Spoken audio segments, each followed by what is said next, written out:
स्वागत है एक बार फिर से आपका इस खास पेशकश में, जहां हम सभी सर से समझने की कोशिश करें कि इस दिवाली में आपको कहां निवेश के मौके तलाशने चाहिए। तो अभी हमने बात की कंजम्पशन की थ्योरी पे, जिसमें जूते वाली कंपनीज, कपड़े वाली, होटल कंपनी, इन तमाम क्विक सर्विस रेस्टोरेंट्स में जहां पे आप नज़र रख सकते हैं।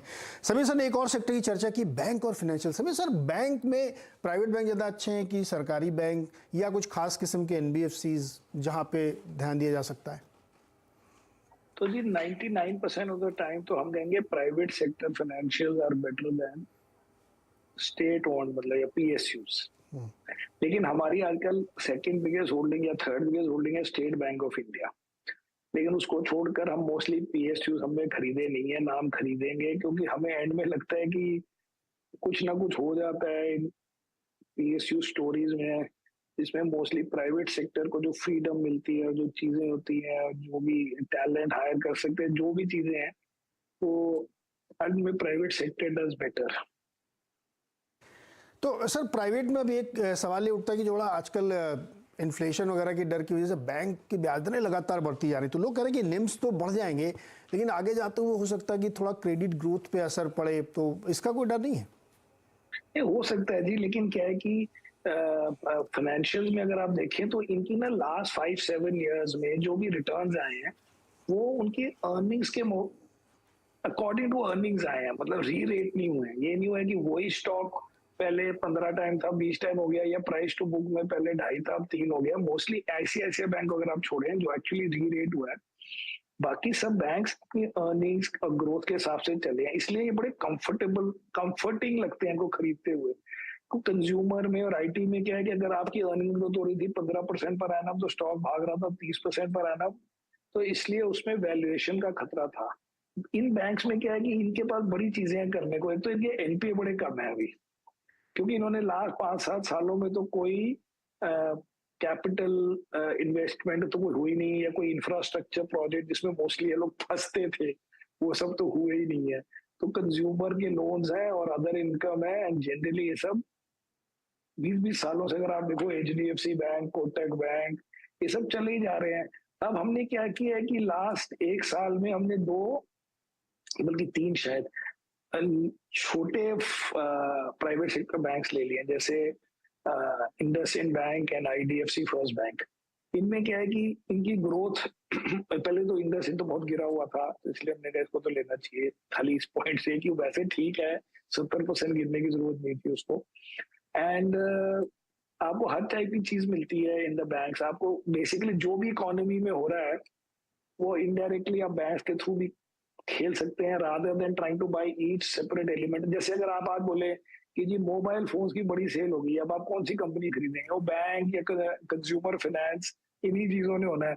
आप जो 2 व्हीलर 4 व्हीलर बोल रहे हैं, उनकी भी फाइनेंसिंग इन लोगों ने ही करनी है।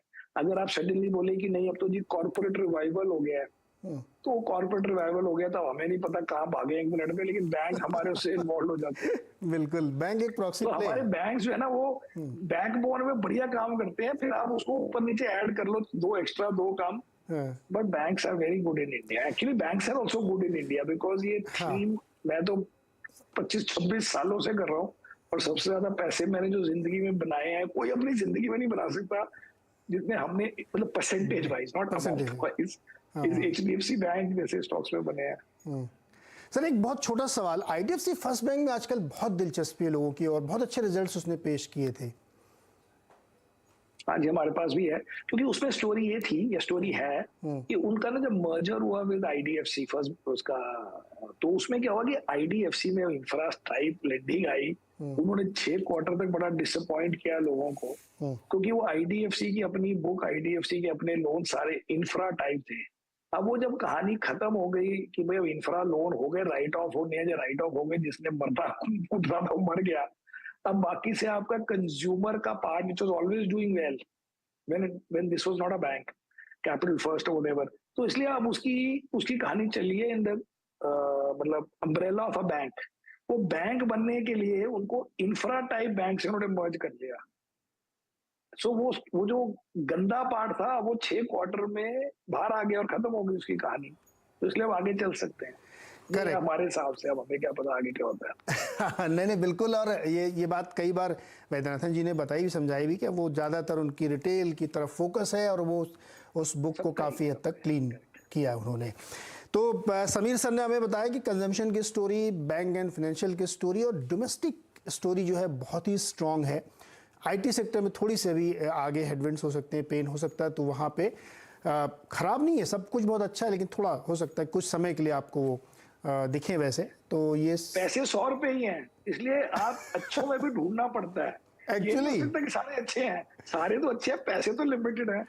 ये सर यही इसीलिए तो हम लोग ये शो कर रहे हैं कि पैसे बढ़ाने हैं, जिससे कि अगली बार और सारे आइडियाज नहीं, को। वो जब बढ़ेंगे हम उसको बोलेंगे 100 रुपए ही है, क्योंकि हम अच्छा, फिर अमाउंट परसेंटेज वाइज की बात। सर हम लोग एलोकेशन थोड़ा बढ़ाएंगे विद इन 100 रुपीज।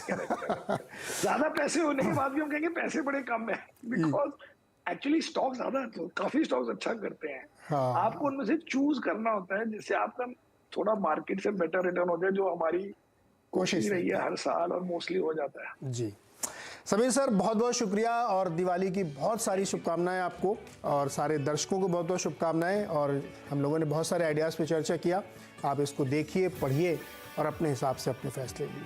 बहुत बहुत शुक्रिया।